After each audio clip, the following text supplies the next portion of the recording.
Hey kids, welcome back. It's still week 3. Now it's day 2. Today's reflection question. If you could be a famous person, historical or present, for one day, just one day, who would it be and why?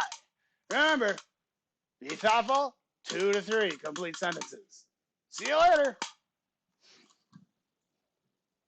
Oh, thank you, Rex, and welcome to class. I am your substitute teacher today.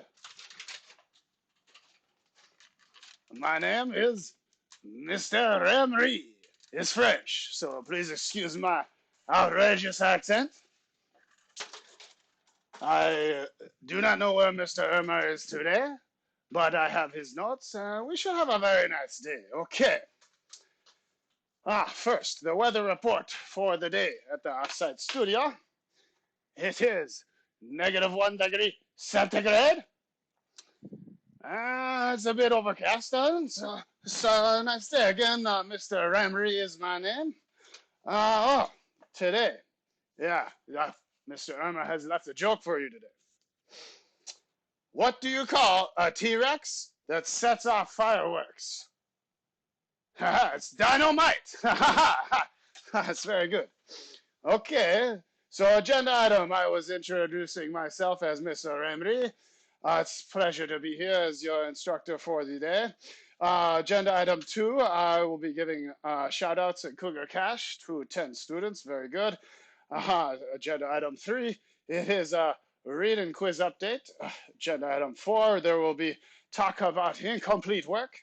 Agenda item 5, I will be talking about how you must finish up your week's work, and on to today's nonfiction signpost quiz. Okay, very good. And number 6, no show and tells for the week. That's very sad for Mr. Ermer. Okay, I'll give you some suggestions for this. Number 7, pancakes. Interesting. Agenda item number 8, we will be having a shout out for Mrs. Nicholas. Very good, very nice. And number 9, 2 songs have been selected from your peers to be shared from Mr. Ermer's laptop, and we will listen to some of them here today before they read aloud. Very good. Okay, again, my name is Mr. Ramry. It is a pleasure to be your guest instructor today. I have come all the way from France. I am wearing my rain boots. It is very wet outside as it's -1 degree centigrade, and very much of this snow is melting. Okay, shout outs. Mr. Ermer has left a shout out for these 10 students to get Cougar Cash, virtually Cougar Cash, for being the only 10 students. I'm sorry, let me count this again. 1, 2, 3, 4. Only 7 students of all of his 70 students, 10%, 7 out of 70 students have done all of their work. Congratulations to Grace. Great work, Grace. Ella S. Great work, Ella S. Audrey S. Great work. Elias, very good work. Elias indeed. Nick Ripka, very good, Nick Ripka. Vivi, good work. And Robbie C. These 7 students deserve much congratulations. And France appreciates you. Thank you. All right, moving on to number 3, the agenda item for your reading quizzes. Mr. Ermer would like to remind you today that read and quiz link in the distance folder, the link is live. There are no more, as you say, passcodes necessary to access these reading quizzes. And should you need to, should you not find any reading quizzes within reading quiz, you must message Mr. Ermer. Okay, very good. Mr. Ermer, for agenda item 4, would like to let you know that all of your teachers, if you do not do your work, will be marking those assignments as incomplete.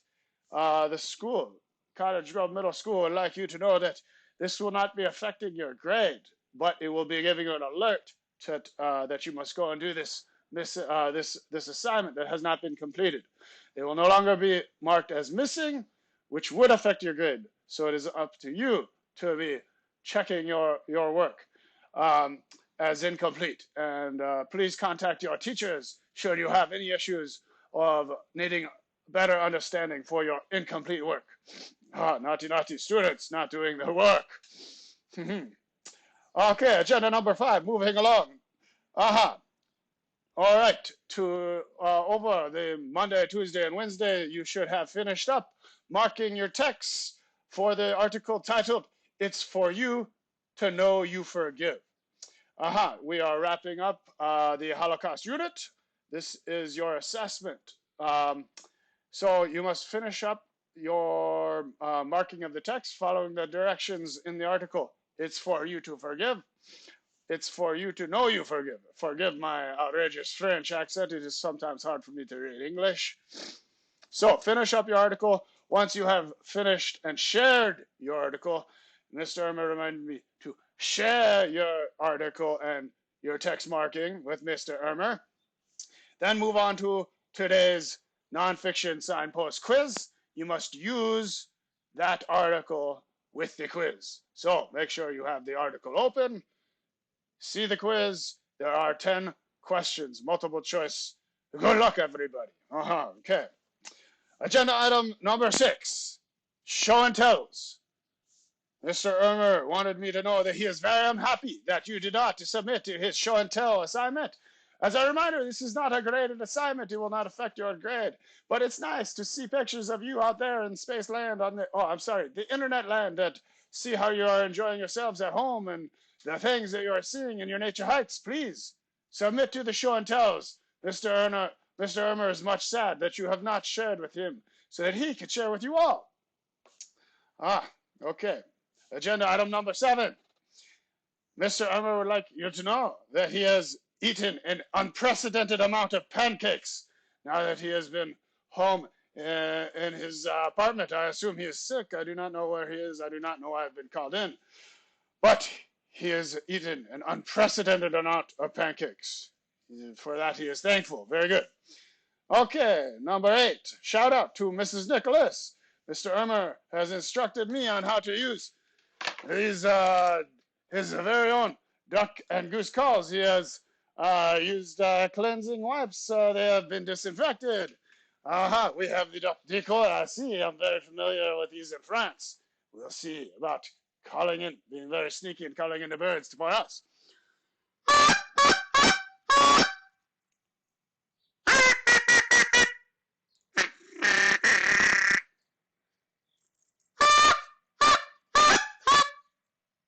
Okay, I see them coming now. Very good. All right, shout out to Mrs. Nicholas. Mr. Ermer wants you to know, Mrs. Nicholas, he appreciates your encouragement and has enjoyed his time at Cottage Grove Middle School very much as well. Okay. And for our final agenda, before we get to our read out loud, of which I have much apprehension, let me be sure with my outrageous French. The song picked out by your very own Gavin. This is Queen, everybody. Don't stop me now.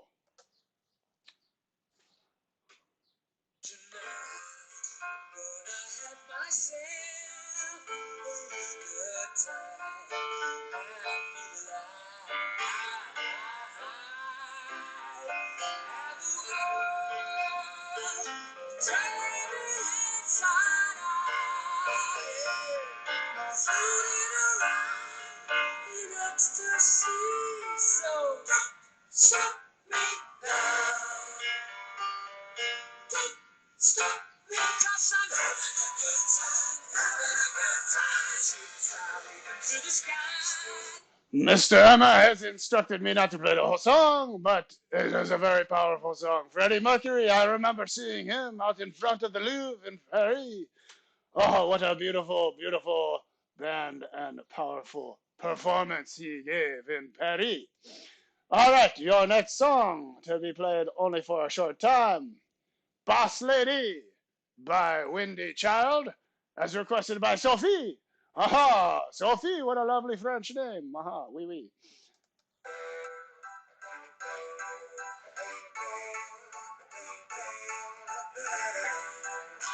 You're hiding up behind your weakness, dropping money, breaking hearts. You wanna kill it while you still can. With easy women, fast cars, you let a man deceive, and he tryna play those tricks. Don't you let him waste your time. Oh, very nice, boss lady, Wendy Child. Again, ladies, do not let them play those tricks, as Wendy Child has suggested to us. Very good advice. I like this very much. Thank you again, Gavin and Sophie, for participating in Rex's reflection question last week. Mr. Ermer thanks you as well. I will pass along that this has gone very well. Okay, please, once again, excuse my outrageous accent as my reading in English is limited, but I will do my best, and we will continue on with Jerry Spinelli's Loser, Chapter 15. In fourth grade, Zinkoff is discovered. He has been there all along, of course, in the neighborhood, in the school, for 10 years. He is already known as the kid who laughs too much, and until his operation, the kid who throws up. In fact, in order to get himself discovered, Zinkoff does not do a single thing he hasn't already done 1,000 times. As with all discoveries, it is the eye and not the object that changes. Very interesting. The discovery of Zinkoff, which will take place gradually over the course of the year, begins on the first day of school. The teacher is Mr. Yalowitz. He is the class's first man teacher. Mr. Yalowitz stands up front, holding the stack of roll cards. He looks carefully at each card, as if he is memorizing every name. Then he begins to shuffle the cards, rearranging their places in the stack. When he finishes, he puts the stack down. He lifts off the top card. Zinkoff, he says, his eyes never leaving the card. Donald Zinkoff, where are you? Zinkoff, knowing by now where he belongs, has already gone straight to the boondocks. Last seat, far corner. He jumps to attention. Here, sir, he calls out. A smile crosses the teacher's face. He looks up. Zinkoff, Zinkoff, you want to know something, Zinkoff? Yes, sir. You're the first Z I've ever had in my class. It's not easy being a Z, is it, Zinkoff? To tell the truth, Zinkoff has never thought much about it. I don't know, sir. Well, it's not easy. Take my word for it. I was a Y. Always the last seat in the class, always the last one in line for this or that, doomed by the alphabet. What do you think about that, Zinkoff? Zinkoff doesn't know what to think about that, and he says so. As for the rest of the class, they're thinking, so this is fourth grade. They don't know if it's being one more grade up, or it's this man teacher with his gruff man way of talking, but they're liking it and starting to feel pretty puffy about themselves. The teacher points out, Zinkoff, how would you like to experience life in the first row? Zinkoff's eyes boggle. The teacher waves grandly. Come on up here, boy! Zinkoff cries out, Yahoo! And races up front. By the time the teacher is done, Zinkoff is in seat number 1 and Rachel Abano is in the boondocks. Joining Zinkoff on the front row are a W, a V, and 2 T's. Thanks to teacher Yalowitz, the first person to discover Zinkoff is Zinkoff.